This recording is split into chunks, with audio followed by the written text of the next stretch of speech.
You all already know what time it is. I'm going to have to channel my inner Rue for this one. So yes, today we are back again with another episode of Euphoria. I actually had no idea that this was coming out. This is like their Christmas holidays special episode part 1, and this one focuses on Rue apparently. I didn't even know that they were going to have these couple of episodes before season 2 drops, which I believe it drops next summer in June-ish. But I was just super happy to see that it was coming out. I have no idea what I'm about to get into. I assume it's still following the chronological order of, well, Rue has just dealt with the loss of Jules, leaving her, getting on that train, abandoning her, and then we don't really know what happened to Rue at the end of that last episode. She was, on top of a mountain of bodies. Some people believe that maybe she overdosed again, so we're going to have to find out if they talk about that or if this is maybe just like a mental state episode, like what's going on in her head. I really don't know. There's not much to talk about except that I'm super excited. But before we get into this, if you guys could go ahead and hit that subscribe button and that like button, I would truly, truly appreciate it. It just takes 1 second. I still think only about 20% of you guys are subscribed so far. So it would help me out, help the channel out. I love you guys for it. Also, turn on those post notifications so you get notified every single time a new video goes live on the channel as well. Follow me at my 2 social media accounts down below. I have a Twitter account, I have an Instagram account, pictures of my dog, holiday time. I just had some wedding photos go up. Yes, I am hitched now. My ring is in the shop. I've got to get it fixed and sized properly. I'm afraid I'm going to lose it. It's just not fitting perfectly right now. But without further ado, let's just get right into it. If you all only knew how many times that I blasted that song in the gym, on my way to work, all over the place. Oh my God, that last song at the end of season 1 killed me. Killed me. See, now, if this is Jules, I have no idea where in the timeline we are because she was gone, right? Am I crazy? I love you. I love you too. This all has to be going on in her head. There's no way this is actually real. I want this to be real, but there's no way it's real. So in this, is she like some sort of artist or like fashionista sort of person? That seems like the perfect career path for Jules. But this isn't real. What is happening? Maybe this is an episode of like what could have been, what should have been from each of their different perspectives. So part 1 is what Rue wishes and part 2 is what Jules wishes. I love that, how the music intertwines with whatever's going on in her brain at the time. Her being high, that's when it starts, and that's when everything starts to go crazy. Like, look at those transitions. Like, are you kidding me? Yes, she went for the pancakes again. Okay, we need to talk about the fact that she's now tweaking, but...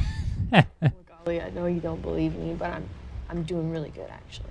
Is that so? Yeah. I don't think any of us believe you. Putting way too much of my emotional well-being in her hands, without ever like talking about it or saying it. Yeah, So that was what she wanted it to be for the rest of their lives. like finding an emotional balance, You just said you found an amazing balance. In sobriety. And sometimes life is bad, It's fucking life. There's ups and downs to this shit, but I'm good. Yeah, you said that. I think you're spewing the human existence, but, it's still a bunch of shit. You look at sobriety as a weakness in the face of those issues, and what I'm saying is, sobriety is your greatest weapon. Okay, go ahead and preach, Pancake Man. No, you can say that sobriety is my greatest weapon, but to tell you the truth, drugs are probably the only reason I haven't killed myself. That's the fact of life that none of us want to hear. See, I respect guys like this that just listen and accept you for whoever you are. It doesn't matter what you've thought about, what you think you've done or your worth. They still care about you at the end of the day. They just care that you're real. Can stop my mind from racing. Racing about what? Everything. Hey, get specific. This is like making me think about how Tarantino does his movies. It's just a back and forth conversation in one place, one location. They let the dialogue speak for itself. It's not the action, not what's going on. I'm wondering if that's what this whole episode's going to be. Like, how far can we stretch out this conversation between two lost souls? You're not a drug addict because you're a piece of shit. You're a piece of shit because you're a drug addict. You follow? I think that would even make a sober person turn their head. Of having the disease of addiction, aside from having the disease, is that no one in the world sees it as a disease. Oh, I'd never thought about it like that. That is heavy. If she wants to kill herself, let her. All reasonable questions and responses. I mean, you don't have to come at me that hard. Jesus.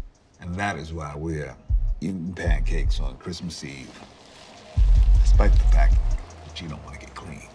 Oh, it's Christmas Eve too. I've told people on the channel before, you throw any sort of situation into a Christmas scenario, and I am reduced to puddles. Puddles. I fucking love Christmas time. It's inescapable, especially if you've been clean for 12 years. I'm happy in my own personal life that I just don't struggle with addictive things to really harmful substances and harmful situations, but everybody has their vices. Everybody has that one thing that they constantly go back to, and it's embedded deep within you. To get out of it is one of the hardest things that anyone can do in any shape or form. I think to myself, like, okay, well, what you're saying is that your life is more important than that 6-year-old who died that day, or the newborn who died that day. Or I feel like they just wanted to have an episode where they could ask the hardest questions possible and just see how long they could keep the conversation going and see where they ended up on the other side. There's so many revolutions that everybody's a revolutionary. Oh, that's a fucking line. There's so many revolutions that everyone's a revolutionary. Oh. I just had this feeling, and I thought, fuck you, Nike. I swear, they could turn this one particular episode into like a stage play. Your only hope is a revolution, but a real fucking revolution inside and out.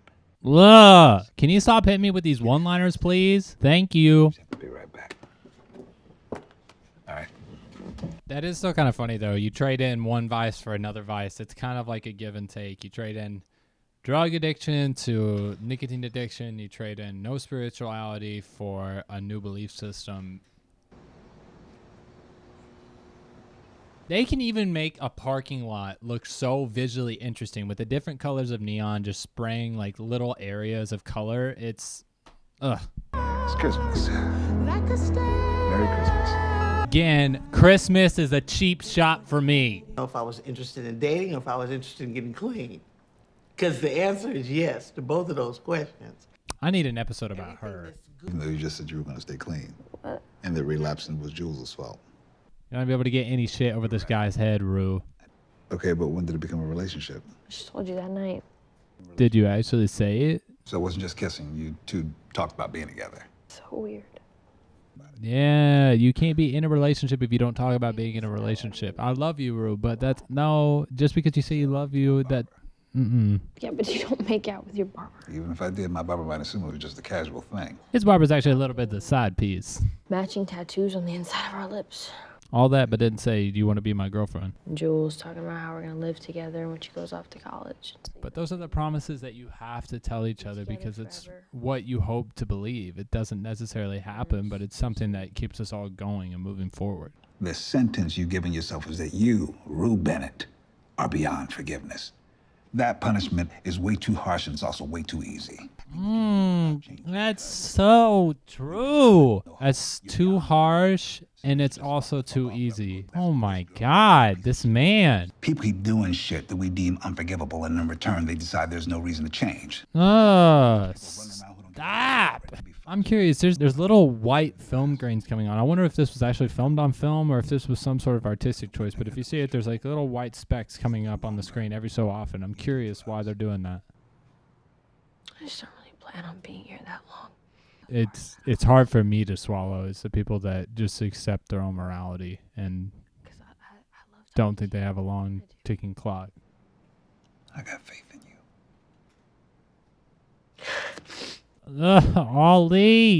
Ollie, why? Granted, I was a Christian before I became a Muslim, so I've been wrong before. All right, so that was the first episode of the holiday special for Euphoria, Part 1, Rue. That was just one of the most interesting pieces of television that I've seen in a really long time. There was a lot of super, super hard-hitting truths that had to come out that we could better understand the complexities of Rue and everything that deals with her mental state and her capacity for handling her emotions and where she's at in this world and what she thinks about Jules and what she thinks about the world around her and what's going on in the current day and time in real life. I'll say it again, honestly, that could be a 1 hour, 1 act stage play, or 2 actors come on stage and just sit down at a bar or a diner or whatever and just have a conversation dealing with just real shit. Like, that's what this was. It was shooting the shit. It was being honest with each other and understanding and accepting of what each of them needed and want out of life. And it was really interesting to see the progression from just not accepting the fact that she's high to, at the end of it, talking about her ideology of her timeline on this earth. So that was fascinating. It was really, really interesting, really, really different. I don't know how people are going to take that episode. I think some people will really like it. I think some people will hate that episode, honestly. I found it fascinating. It's not my favorite episode of Euphoria because I do love the cinematography and the colors and the vibrance that the show can bring into the darkest of situations. But I absolutely respect the realness and honesty that came with that episode.